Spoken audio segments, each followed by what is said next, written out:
Bonsoir à tous, je suis ravie de vous retrouver comme chaque jeudi soir. Nous sommes ensemble pour une heure de débat autour de l'économie nationale et de l'économie qui vous concerne. Ce soir, nous parlons de pommes de terre. Ce n'est qu'un légume, diront certains d'entre vous, notamment les Algériens qui vivent à l'étranger et qui nous suivent. Eh bien, pas que. Ce soir, nous vous parlons de la pomme de terre car actuellement, elle traduit des difficultés de fond dans la prévisionnelle d'abord et dans la régulation ensuite, que ce soit en amont ou en aval. La pomme de terre a atteint des prix plafonds, plus de 90 dinars le kilo. Les agriculteurs d'abord et vous, consommateurs aussi, en souffrez. Nous allons vous expliquer ce soir les raisons de cette flambée des prix. Jusqu'à quand les prix seront-ils instables? Et puis, quelles sont les solutions à préconiser pour une régulation qui réussit finalement? Ce soir, pour parler de ce sujet, nous accueillons M. Zardalou Abdelbi. Bonsoir. Bonsoir. Et merci d'être avec nous. Vous êtes producteur de pommes de terre dans la ville de Sidi Bel Abbès et vous êtes également membre de la Fédération nationale des producteurs de pommes de terre. À vos côtés, M. Ben Ali El-Sahraoui. Bonsoir. Bonsoir. Vous êtes le directeur général de l'ONILEV, qui est l'Office national interprofessionnel de légumes et de viande, organisme régulateur entre autres. Merci d'être avec nous. Monsieur El Abdelrahman Abdelaziz, bonsoir.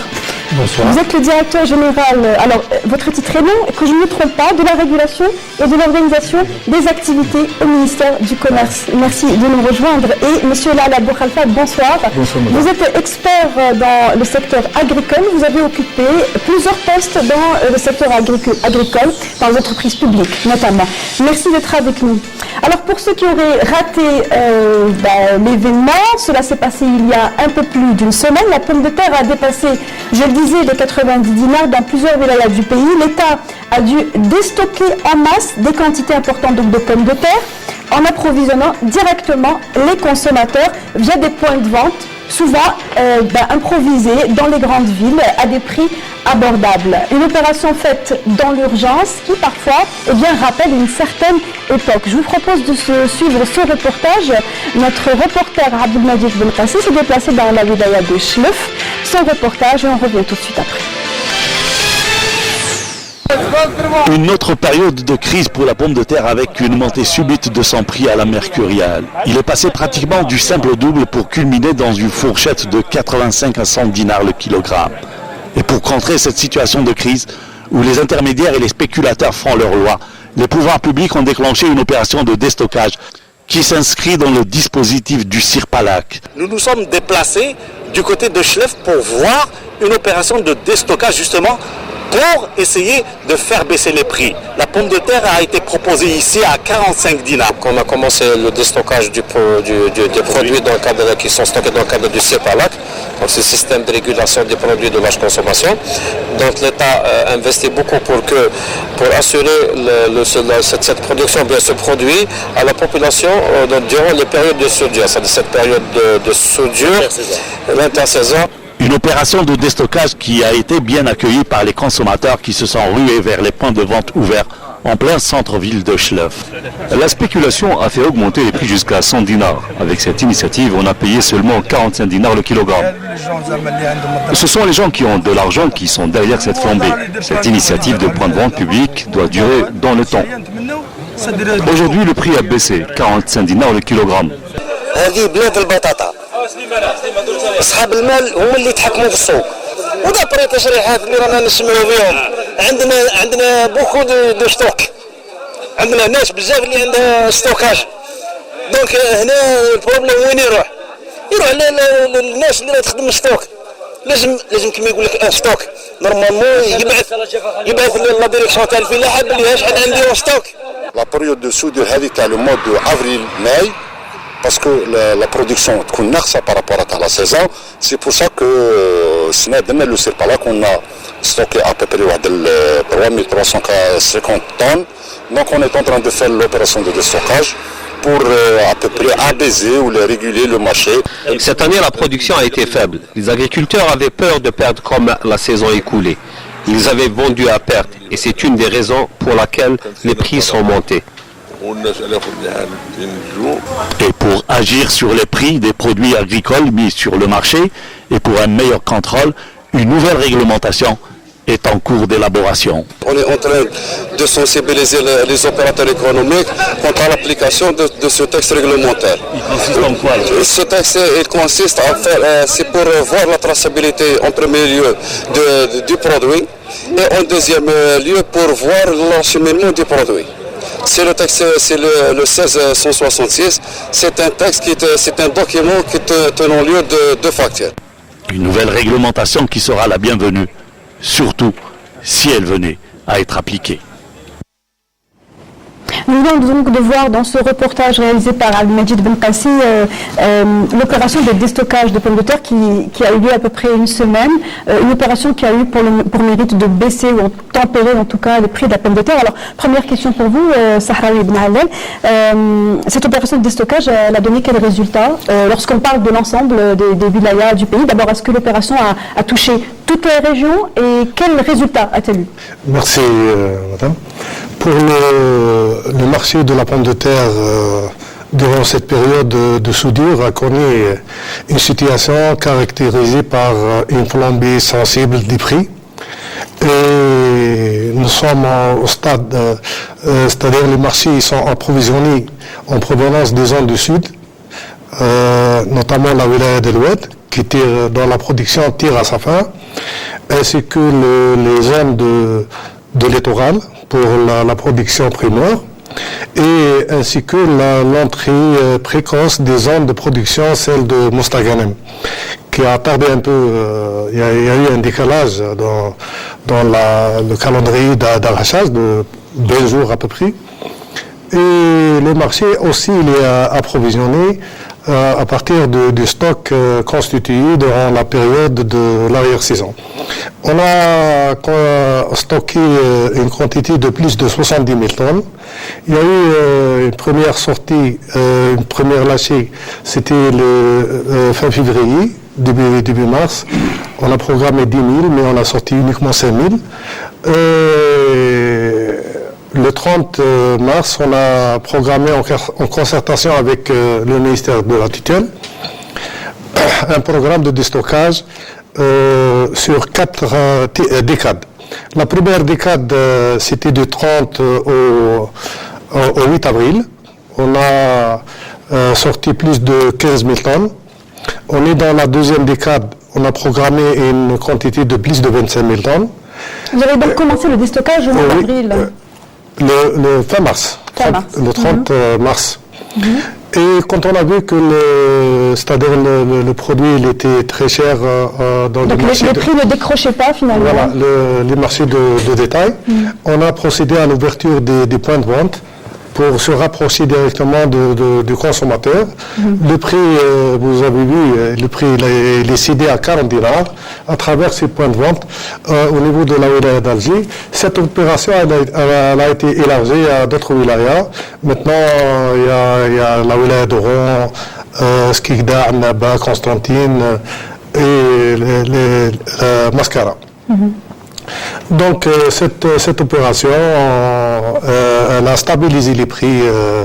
Le prix actuellement, il est entre 40 dans les points de vente, entre 50 à 65 pour les marchés de gros, ainsi que pour la nouvelle production en provenance de Moustaganem.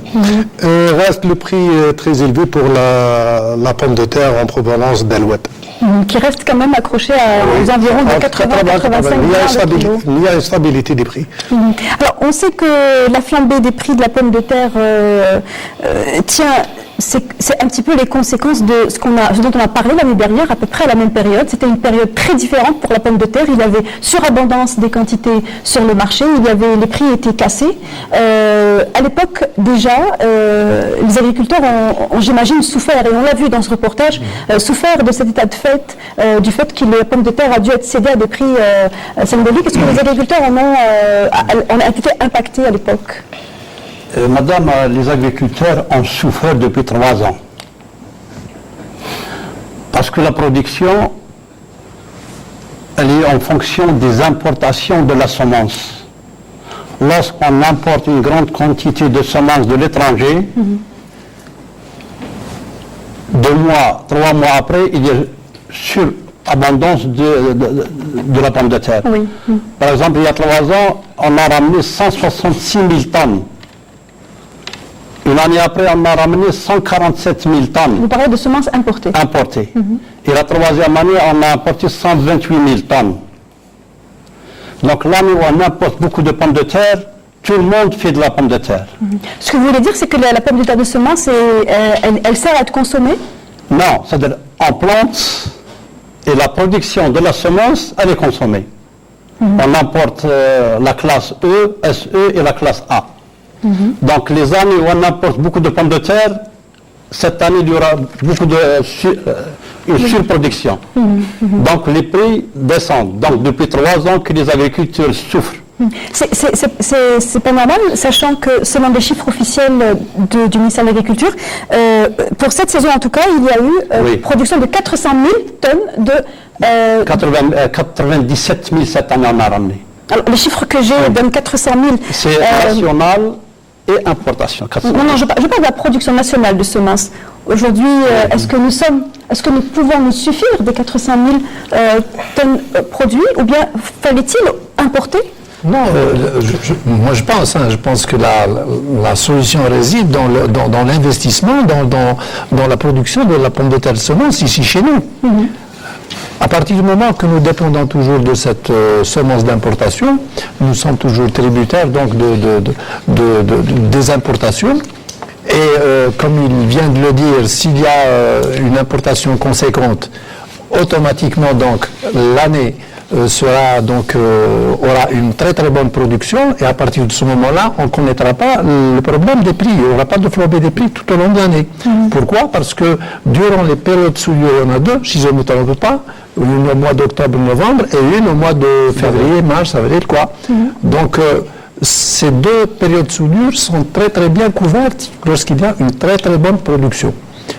Ce n'est pas le cas cette année parce que, apparemment, si j'ai bien compris, il y a un retard, je crois, dans les livraisons de semences. Donc, cette production qui devrait arriver à un moment, au moment opportun, au moment voulu, n'est pas arrivée, ce qui fait qu'il y a lieu de faire un déstockage, comme il vient de le dire, pour essayer de maintenir la question de la régulation. Mais je souhaiterais quand même redonner ce chiffre, 400 000 tonnes de production de semences au niveau national. Selon vous, est-ce que c'est suffisant, ou est-ce que l'importation de semences aujourd'hui est nécessaire, sachant que selon le producteur de pommes de terre, elle contribue en la situation actuelle? Effectivement, les objectifs qui sont arrêtés pour la pomme de terre, c'est 390 000 tonnes de semences pour 120 000 hectares irrigués, pour essayer de produire 4 200 000 quintaux de pommes de terre consommables. Le problème, il réside il n'y a pas de corrélation entre la production, les besoins et la mission du Sirpalak. Parce que la pomme de terre, on a besoin de produire le maximum. C'est-à-dire les 4 millions, on est obligé de produire. C'est un objectif. Il y a une partie qui sera destinée pour la consommation, et le surplus, il sera normalement orienté vers le stockage. C'est la mission du Sirpalak. Certainement, compte tenu des conditions actuelles, ça n'a pas fonctionné conformément aux aspirations de stockage. Parce que le stockage, normalement, ça se fait dans le temps et dans l'espace. Ce n'est pas une mission de pompier. Au moment où il y a un stock, tout le monde, il y a l'alerte générale. On intervient comme des pompiers pour essayer d'éponger ce stock-là. Et au moment du creux où il y a un besoin, on intervient également comme des pompiers. Donc, il faut définir les missions de chaque partie. C'est-à-dire, si on maintient les 390 000 tonnes de semences comme objectif, effectivement, ça va donner, sur la base d'un taux de rendement de 250 à 300 quintaux à l'hectare, ça va donner 4 200 000 quintaux. La production nécessaire. Certes, ces 4 200 000 quintaux ne seront pas orientés vers la consommation à 100%. Il y aura un excédent. Le Sirpalak, il est fait pour répondre à 2 impératifs. Le premier impératif, c'est de sauvegarder le revenu du producteur. Dans le prix plancher, rappelons-le, de 23 dinars le kilo, c'est ça. C'est le prix en dessous duquel le CIRPALAC, en tout cas l'organisme régulateur, va permettre de ne pas descendre en dessous. C'est ça. C'est le seuil de rentabilité pour l'agriculteur. Donc, je vois que si on respecte le chiffre de 390 000 tonnes de semences, il faut prévoir qu'il y aura une production de 4 millions. De quintaux. Sur les 4 millions, il y a une partie qui sera orientée vers la consommation. La différence devrait être planifiée dans le temps et l'espace. Ce n'est pas au moment où on aura un problème, la pomme de terre sur le bras des producteurs qu'on intervient. Ça, c'est trop tard. Ça devient une mission de pompier. Donc, il faut programmer que tel mois, il y aura telle production, la consommation sera de tel ordre, il y aura un excédent, il faut qu'on se prépare pour récupérer l'excédent. Aujourd'hui, est-ce que c'est le fonctionnement du CIRPALAC qui est à revoir ou bien est-ce qu'il a simplement échoué, en tout cas pour cette saison, étant donné le constat, en tout cas pour ce qui est des producteurs, parce que les consommateurs, je pense que la situation est claire, les prix ont augmenté et l'État a dû intervenir en pompier, comme vous le disiez. Est-ce que la régulation a échoué déjà? Est-ce que de votre point de vue, pour l'agriculteur, est-ce que l'organisme régulateur n'a pas été à la hauteur nécessaire? Le problème de régulation, cette année, il n'y a pas eu de CIRPALAC. Parce qu'il y a eu des problèmes avant. Cette année, donc, ils n'ont pas fait de CIRPALAC. Vous voulez dire qu'ils n'ont pas stocké? Ils n'ont pas stocké, mais ils ont stocké des privés directement leurs propres produits. Donc, le problème de CIRPALAC cette année n'a pas existé. Le problème cette année, il y a eu un retard de plantation de 3 semaines à peu près. Et ça fait 3 semaines que la production de Mostaganem est arrivée à terme. Le problème qui se pose actuellement, c'est le problème commercial. Et la fameuse circulaire qui dit qu'il ne faut pas, il y a un problème de poids et de bon de livraison. Donc les commerçants, soit de l'Est, soit du centre, n'ont pas voulu partir à Mostaganem pour chercher la pomme de terre. Donc à chaque fois que les camions remplissent leurs camions, il y a un problème de la gendarmerie, de la police qui tiennent les camions. Donc les gens n'ont pas voulu se déplacer à Mostaganem pour ramener la pomme de terre. Il y a 10 jours, on a fait une réunion avec les agriculteurs de Mostaganem.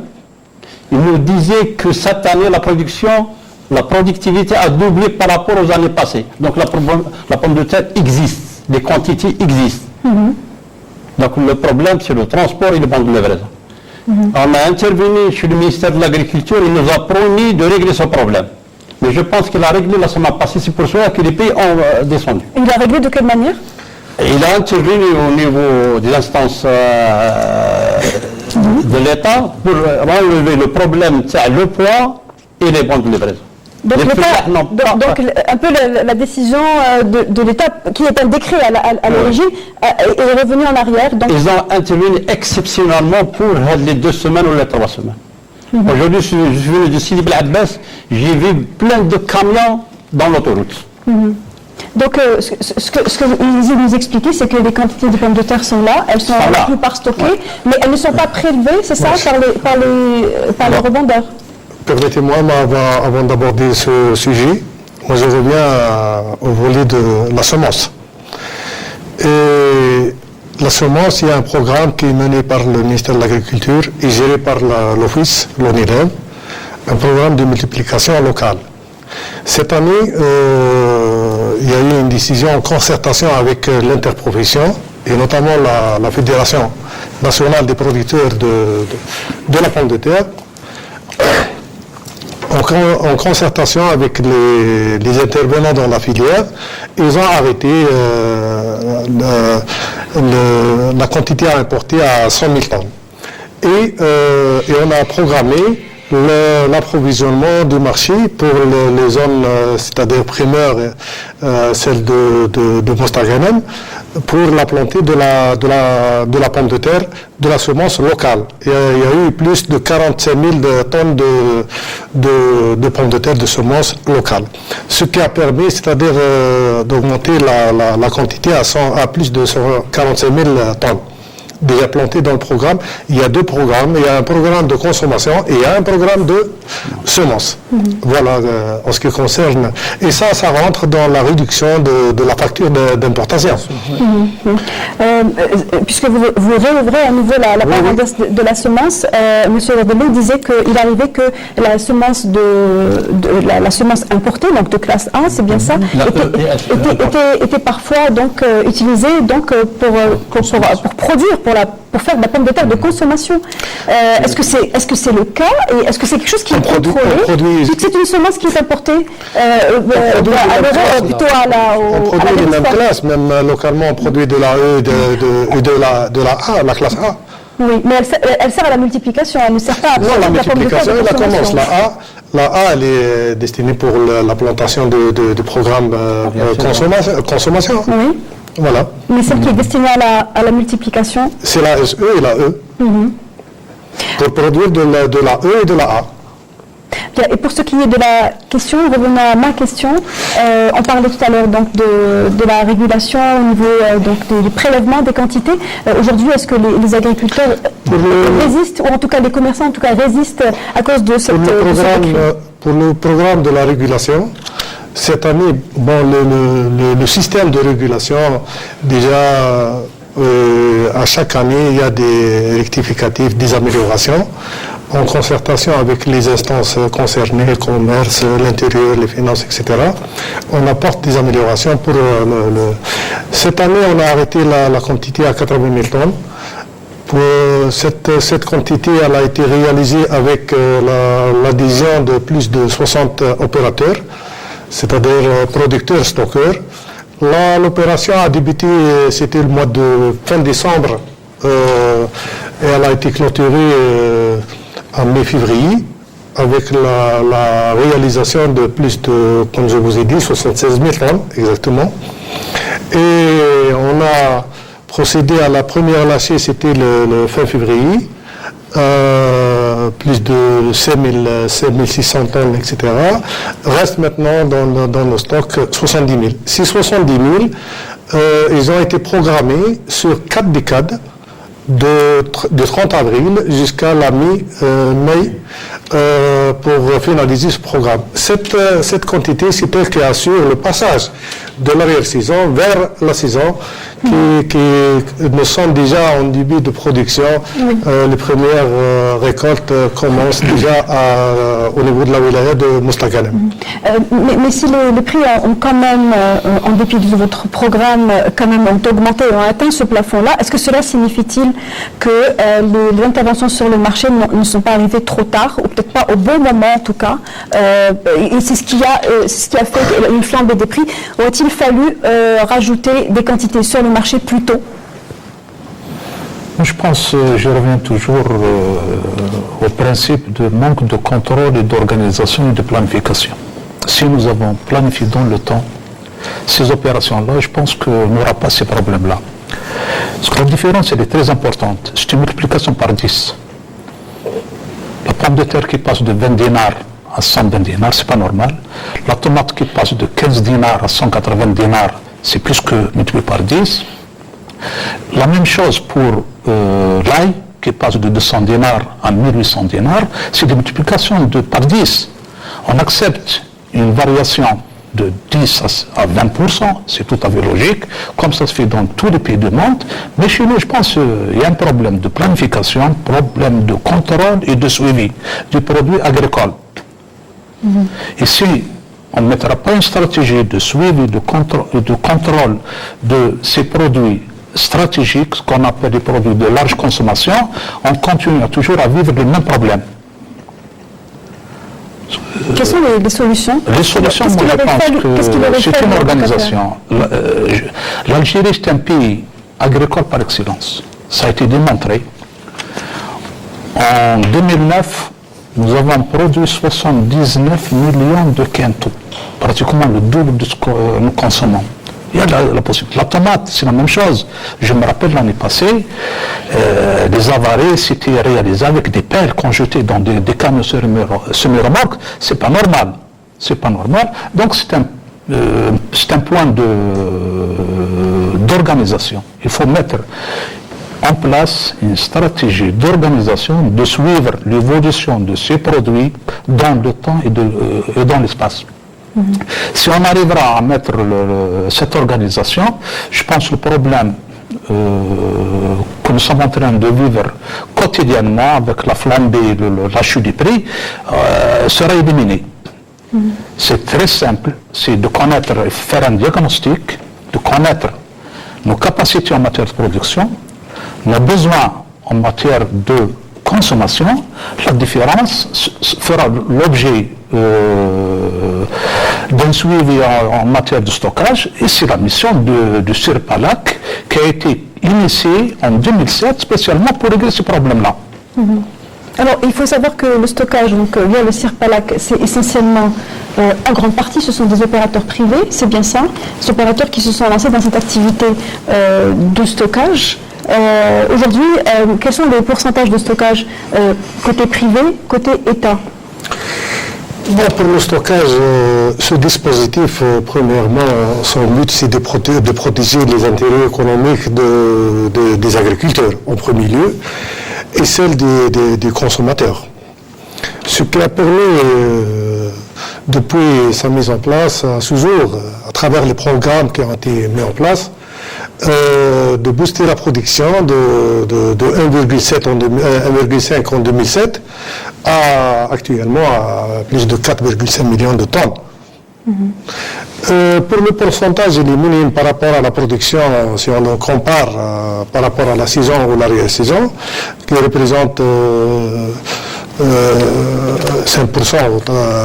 ne dépasse pas les 5%, c'est-à-dire si on le compare par rapport à la quantité produite. Mais cette quantité, c'est calculé pour faire face à la période de soudure qui s'étale, comme je vous ai dit, de fin mars jusqu'à la mai. Appuyé bien sûr par la production l'entrée en production des zones précoces comme celle de Mostaganem et Skikda.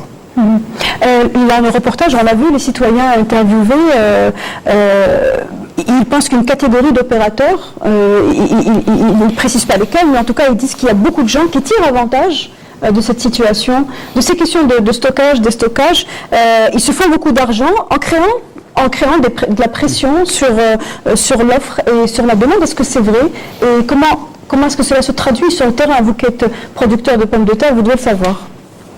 Bon, le problème de vente de pommes de terre, actuellement, le prix a descendu. Et le problème qui se pose, c'est le problème de froid. Il y a certains frigos qui sont détenus par l'État et qui ne sont jamais remplis de pommes de terre. Et le problème de froid du privé, l'État a arrêté carrément la subvention des frigos. Ce que nous demandons à l'État, c'est de donner la construction des nouveaux frigos pour les agriculteurs, directement aux agriculteurs. Et le problème de commerce, il y a certains agriculteurs qui ont produit beaucoup de pommes de terre et n'arrivent pas à couler leur quantité. Donc les flahs reviennent, ils ne veulent plus produire. Ce que nous demandons à l'État de régler le problème commercial et le problème de froid. Alors justement, parmi les problèmes posés par les agriculteurs, et qui concernent aussi ce décret qui oblige pas une facture, mais un document qui ressemble, on va dire, à une facture, on en reparle maintenant, et notamment lié au fait que beaucoup d'agriculteurs ne possèdent pas leur terre, en fait ils louent des parcelles de terre qu'ils cultivent pendant une période. Certains ont dû carrément abandonner, notamment en juin dernier, lorsque les productions ont dû être, bon nombre de productions a dû être jetées, puisqu'il y a eu surabondance de quantité. Encore une fois, la régulation n'était pas au rendez-vous, force est de croire, puisqu'on a parlé de pommes de terre jetées. Aujourd'hui, est-ce que ce paramètre de temporalité de l'activité agricole est pris en considération par le ministère du Commerce lorsqu'il leur demande d'établir une facture ou un document faisant foi d'une facture? En fait, nous, c'est le constat qu'on fait sur le terrain quand on voit au niveau le prix, au niveau de la production, et cet grand écart avec le prix qui est au niveau des marchés, au niveau de la consommation. Des fois, c'est multiplié par 10, en passant par les marchés de gros, et ça arrive chez le consommateur à un prix qui est multiplié pratiquement par 10. Et le document tenant lieu de facture, c'est la loi qui le dit. Nous sommes actuellement dans une phase pour terminer la campagne de sensibilisation des agriculteurs. Nous avons fait le tour de toutes les wilayats pour essayer de sensibiliser les agriculteurs sur ce document tenant lieu de facture qu'on appelle le bon de transaction. C'est un bon de transaction qui sert uniquement pour les fellah à la traçabilité. Parce que le fellah lui-même, il réclame, il se plaint, il dit comment se fait-il que moi je vends à ce prix-là et on le retrouve au niveau des marchés au détail multiplié par 10. Ce n'est pas normal. Donc il faut dire que ce document n'existe pas encore. Il est encore au stade d'écrit. Il est publié, nous sommes en phase de sensibilisation. Nous allons donc bientôt, prochainement, donc terminer toutes les actions de sensibilisation. Ça commence à donner ses fruits parce qu'au niveau des chambres de l'agriculture, nous discutons directement avec les agriculteurs pour leur expliquer pourquoi nous voulons ce document-là. Ce document-là est un document de traçabilité par rapport à l'agriculteur. C'est juste pour connaître les quantités, la nature et le prix au niveau de la production. Et à partir de ce moment-là, une fois qu'on a toutes ces données au niveau de la source, il y a l'acheminement de tous les produits agricoles. D'ailleurs, ce n'est pas uniquement pour la pomme de terre, c'est valable pour tous les produits agricoles, pour que nos contrôleurs puissent contrôler l'acheminement de ce produit-là jusqu'au marché de détail en transitant par le marché de gros. Logiquement, toute la production agricole doit passer par le marché de gros. Parce que c'est au niveau du marché de gros c'est le réceptacle de toute la production agricole. Donc au niveau des mandataires, ce mode de transaction, il sert pour la comptabilité parce que le mandataire c'est un commerçant, il sert pour la comptabilité, mais pour le fellah, c'est juste un bon de traçabilité qui permet au service de contrôle de connaître l'identité de la personne donc, au niveau de la production, l'identité de la personne qui va l'acheminer. Oui. Actuellement, il n'y a pas cette organisation. Mais actuellement, il y a des intermédiaires qui se mettent donc au travers de ce circuit de distribution. Plusieurs intermédiaires qui font à chaque fois donc le prix augmente. Est-ce qu'aujourd'hui les agriculteurs sont en mesure de fournir ce document? Il y a un minimum d'agriculteurs. On a demandé la semaine passée à Mostaganem, il y a un minimum qui accepte ce document. Parce que l'agriculture, moi je produis, je ne veux pas entendre des impôts, je ne veux pas entendre des commerces, donc moi je produis. Ils ne veulent pas vraiment entendre ce. Sachant que de nombreuses autres activités, autres que l'agriculture, échappent totalement aux impôts, à la facture, etc. Justement, c'est ça l'erreur, parce que les agriculteurs croient qu'en délivrant cette facture, ils sont soumis à un impôt. Il n'y a pas d'impôt. Le commerce n'a rien à voir avec les impôts. Pour nous, c'est un document de traçabilité. Les impôts ne vont pas se pencher sur ce cas. L'agriculteur, il a un statut d'agriculteur. Il reste tel qu'il est au niveau fiscal. Et dans le cas où ce document est donc établi, du moins rempli et transposé d'une main à une autre, cela permettra au service du ministère du Commerce de mettre la main sur ces intervenants qui viennent pendant, entre le détail et le gros. Bien sûr, parce qu'il y a la traçabilité même dans le transport. Quand ils transportent d'un point A à un point B, c'est-à-dire au marché de gros, donc à tout moment, le service de contrôle peut arrêter le transporteur et doit donc justifier le transport de ce produit vers le marché de gros et il doit le faire. On ne comprend pas pourquoi chez nous en Algérie, l'agriculteur ne donne pas de facture. Logiquement, c'est une facture. Dans tous les pays du monde, et particulièrement les pays développés, l'agriculteur donne une facture. Aujourd'hui, il faut rappeler qu'au niveau des marchés de gros, les agriculteurs ne sont même pas tenus de faire la pesée des quantités qu'ils ramènent au niveau des marchés de gros. Bon, au niveau des marchés de gros, ça dépend des marchés de gros, parce que nous avons des marchés de gros qui sont plus ou moins organisés, qui ont un pont bascule, etc. Ça se fait, et ils ne sont pas peut-être nombreux, mais les marchés de gros... Mais la plupart, en fait, n'en disposent pas. Ne disposent pas parce que nous n'avons pas assez de marchés construits aux standards internationaux et aux normes. Oui. Nous avons des marchés, à l'indépendance, on avait en Algérie 9 marchés de gros. Toute l'Algérie, on avait 9 marchés de gros. Donc dans les années 80, on est passé à 15, et maintenant nous sommes à une quarantaine. Sur les 40 marchés de gros, je peux vous le dire maintenant, il y en a 2 ou 3 qui se rapprochent un peu de la normalité. Sinon, le reste, c'est des marchés qui sont construits par les collectivités locales d'une manière générale, qui le donnent en adjudication.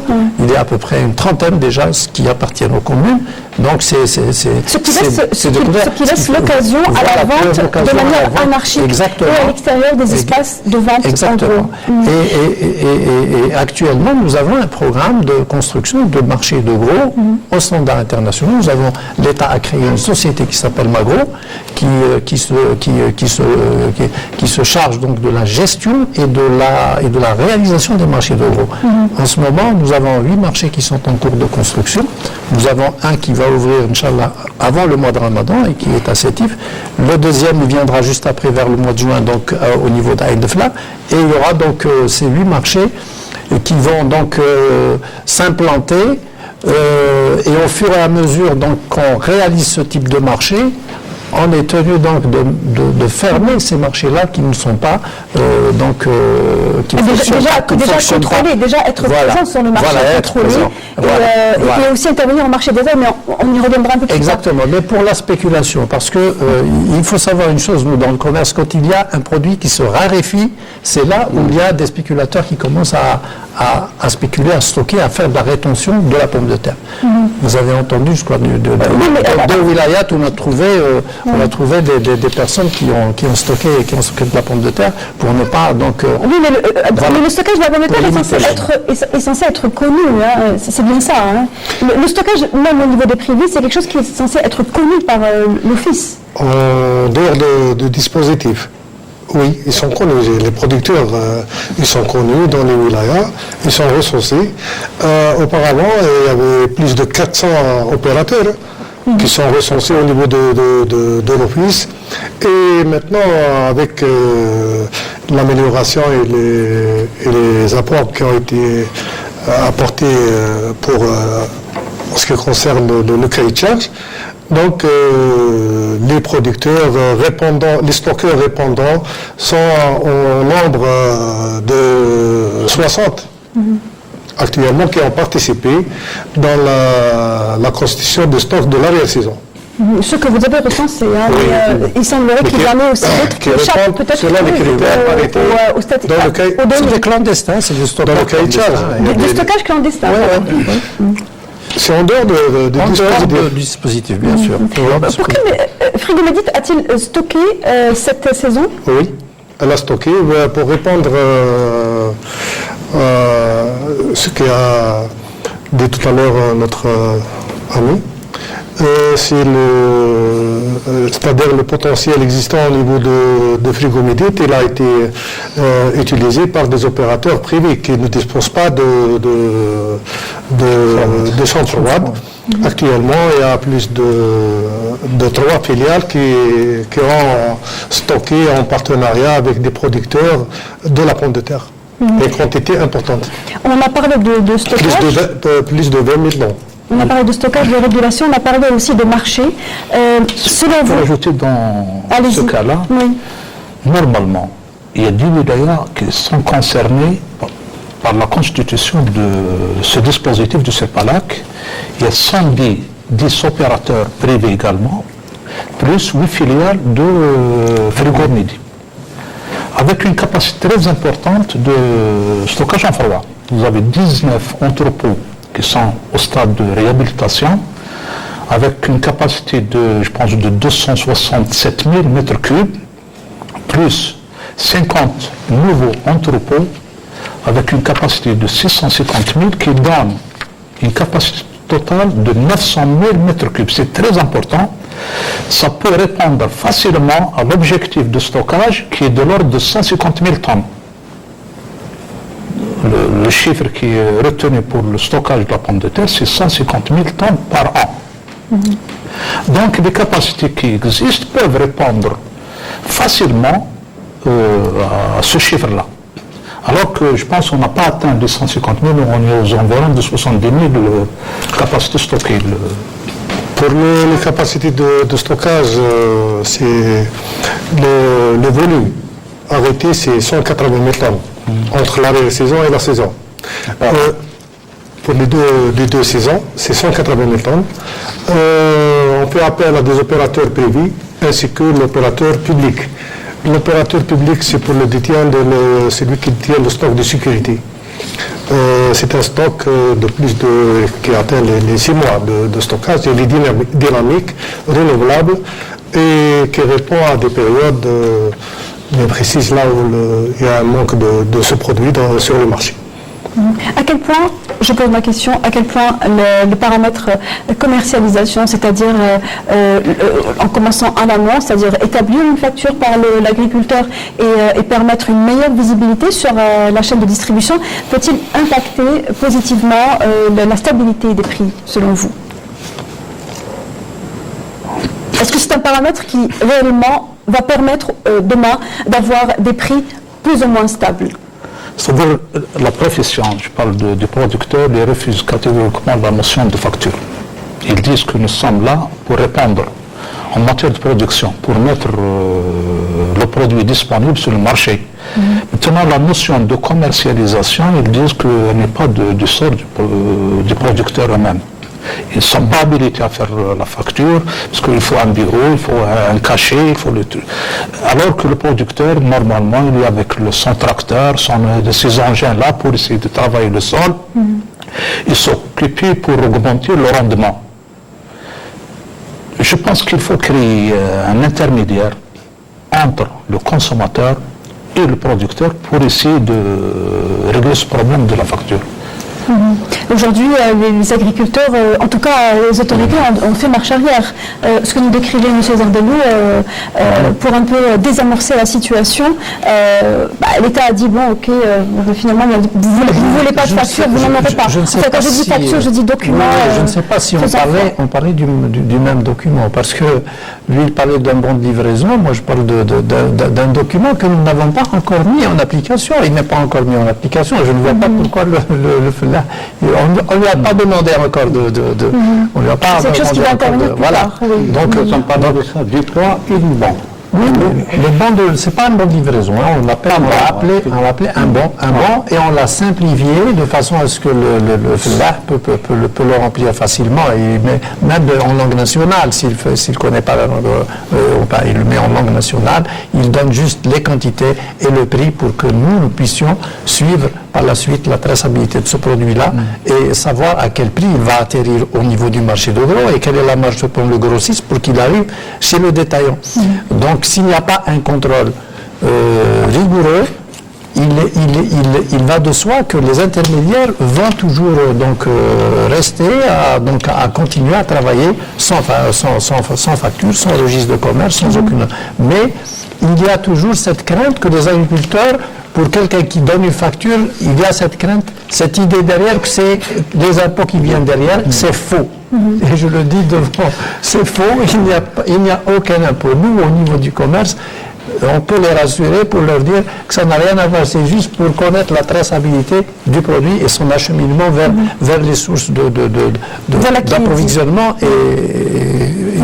et c'est tout. Voilà qui peut rassurer. Bien sûr, parce que les impôts, le statut de l'agriculteur, les services d'impôts savent ce que c'est qu'un agriculteur. Qui donne une facture ou il ne donne pas, c'est la même chose. C'est vraiment la même chose. Mais pour la commercialisation, la traçabilité, qu'on connaisse l'identité de la personne à qui il a vendu, là on peut faire le contrôle et on peut donc suivre le produit jusqu'à la consommation finale. Et là on n'aura pas de flambée des prix comme nous la connaissons actuellement. Comme j'ai dit tout à l'heure, de la production, le prix est multiplié par 10 pour le retrouver au niveau de justement, en parlant de multiplication, une enquête a été réalisée par justement des marchés de gros, vous en parliez, et qui a prouvé qu'en l'espace de quelques jours, du 2 avril au 11 avril 2017, les prix de plusieurs légumes, notamment la pomme de terre, ont doublé. Donc ils ont pris 100% d'augmentation du marché de gros au marché de détail. Donc il y a une différence de 100%. Aujourd'hui, est-ce que c'est les détaillants qui sont plus en tort, ou bien est-ce que ce sont les intervenants entre le marché de gros et le détail, selon vous? Par exemple, aujourd'hui, la pomme de terre elle a été cédée entre 38 dinars jusqu'à 50 dinars pour la réfrigérer sur les marchés de gros. Pour la nouvelle, entre 50 à 55 dinars à 60 dinars dans certains marchés. Donc la base, elle est constatée entre le prix du gros et le prix de vente en détail. Je précise, entre 80% et 120% d'augmentation de prix entre le marché de gros et le marché de détail. Entre le 2 et le 10 avril 2017, c'est une enquête qui a été faite auprès de quelques marchés de gros qui se trouvent, et les marchés de détail qui sont à proximité. Aujourd'hui, qui tire profit de cela, selon vous, M. Jardemont? Depuis toujours, c'est les intermédiaires. Depuis toujours, c'est les intermédiaires entre le producteur et le consommateur. Il y a plus peut-être de 200% d'augmentation. Donc moi, en tant qu'agriculteur, ce que je demande à l'État, c'est de créer des marchés dans chaque wilaya et que le producteur vende directement au marché en gros. C'est pour régler ce problème, pour que le fellah produit avec la tête tranquille. Il y a également entre le marché de gros et le marché de détail. Mais il y a un dispositif. Nous, au niveau du ministère du Commerce, nous avons travaillé parce qu'au plan de la réglementation, il fallait mettre à niveau aussi la réglementation qui régit toute cette organisation. Il y a eu un décret qui a été pris en 2012 qui organise donc, il y a tout un chapitre dans le décret qui est dédié au marché de gros. Au marché de gros, donc comment il doit être géré, comment il doit fonctionner, etc. Donc, et également au marché de détail. Et nous avons toujours dit qu'au niveau des marchés de gros, il faudrait qu'il y ait un espace dédié aux agriculteurs. C'est-à-dire qu'il y a les mandataires, ils ont leur carreau, mais il y a tout un espace qui est dédié à l'agriculteur. Quand les flahs arrivent au niveau du marché de gros, ils se dirigent donc vers cet espace pour vendre directement leurs produits aux détaillants. Au même titre que nous étions allés même plus loin que dans la construction des marchés de proximité qui est initiée par le gouvernement, qu'au niveau même des marchés de détail, il faut laisser toujours un petit espace pour les petits fellahs qui ont une petite production pour venir directement donc vendre, et ça devient une sorte de prix témoin par rapport donc à qui peut impacter une influence sur le reste Il y a des endroits comme ça où effectivement les agriculteurs vendent eux-mêmes leur propre récolte. Monsieur Boukhalifa. Moi je pense pour lutter contre ce fléau-là, c'est d'essayer de respecter le principe de la loi de l'offre et de la demande. Si on n'arrive pas à respecter l'offre de la loi et la demande, on continue toujours à voir ces phénomènes-là. On est en mesure de le faire. Je me demande pourquoi ce n'est pas pratiqué sur le terrain. Parce que la disponibilité existe, la consommation existe, tous les moyens, on a toutes les potentialités et moyens de rendre la stabilité du marché. Seulement, il y a je ne sais pas, c'est un manque de volonté ou bien c'est une désorganisation qu'on ne voudrait pas mettre. Demain, s'il y aura le principe de l'offre et de la demande, je ne pense pas qu'il y aura des gens qui vont gagner plus. Donc, la marge sera totalement respectée et qu'on essaiera, surtout pour la pomme de terre. La pomme de terre, ce n'est pas seulement un produit alimentaire, c'est un produit stratégique. Comme vous le savez, c'est les deux produits qui ont sauvé l'humanité de la famine, c'était la pomme de terre et le riz. La pomme de terre, elle peut remplacer facilement le pain. Je pensais à Abdelaziz Toukoran. On a fait des essais à Oran. Il y avait une baguette et du croissant fabriqués à partir de la pomme de terre. Et c'est de meilleure qualité. Et en plus, la pomme de terre ne contient pas du gluten. La maladie cœliaque commence à se développer. Elle est en train de concurrencer le diabète et le cancer. Il faut donc c'est un moyen. En termes de transformation, il faut on peut la consommer sous plusieurs formes. Soit frite, soit purée, soit chips. On peut l'utiliser sous plusieurs formes. Donc la pomme de terre, on peut même réduire l'importation de 10 millions de tonnes de blé en développant la production de la pomme de terre. Si vous allez partir à l'étranger, en Belgique, en France, on ne consomme pas le pain. Si vous avez de la pomme de terre. Alors justement, pour finir sur cette note-là, celle de la transformation, et donc voir au-delà de la pomme de terre, étant donné que les quantités sont là, effectivement, et que la régulation, on l'espère, sera plus efficace. L'année prochaine, à cette période-là, on ne parlera pas d'une pomme de terre à 85 dinars. Aujourd'hui, l'année dernière, en tout cas, on a essayé d'exporter. Les productions ont en fait dépassé les capacités de transformation et notamment les capacités de tri de la pomme de terre, car c'est bien beau de parler d'exportation, mais on ne peut pas non plus exporter n'importe quel type de pomme de terre. Aujourd'hui, qu'est-ce qui est fait sur le plan du contexte industriel qui pourrait permettre à la pomme de terre d'avoir une autre issue que d'être dans des frigos ou vendus? Il y a la transformation. Hein. Il y a un travail qui a été fait entre le ministère de l'Agriculture et le ministère de l'Industrie. Il y a eu l'identification de 15 projets, 15 usines de transformation, dont 5 sont opérationnelles pour la transformation de la pomme de terre en frites surgelées et le chips. La transformation automatiquement va, c'est-à-dire participer dans la régulation de ce produit, surtout durant les périodes de pic de production qui s'étalent de fin juin jusqu'à début août. Cette période, elle est connue par un pic de production, là où il y a un excédent de production. Ainsi que l'exportation, il y a eu des exportateurs qui ont exporté l'année dernière plus de 2500 tonnes de pommes de terre vers divers pays, notamment l'Europe et le Moyen-Orient. Qui, dans certains cas, n'ont pas réussi à honorer les engagements de certains clients qui en ont redemandé. Effectivement, c'était un défi, surtout pour le marché européen. Il y a des exportateurs, il y a des opérateurs qui disent qu'on ne peut pas placer notre produit au niveau des marchés de l'Europe. Il y a eu des ventes en Espagne, vers la Grèce, vers d'autres pays. Le dernier mot est pour vous, Monsieur Zardelot. Quelles sont les aspirations d'un producteur de pommes de terre par rapport justement à la transformation? Il y a des variétés spécifiques pour la transformation. Ce n'est pas n'importe quelle variété. Donc il faut ramener des variétés de l'Europe pour la transformation, soit pour le chips, soit pour le purée, soit pour le Actuellement, les variétés qui existent ne sont pas...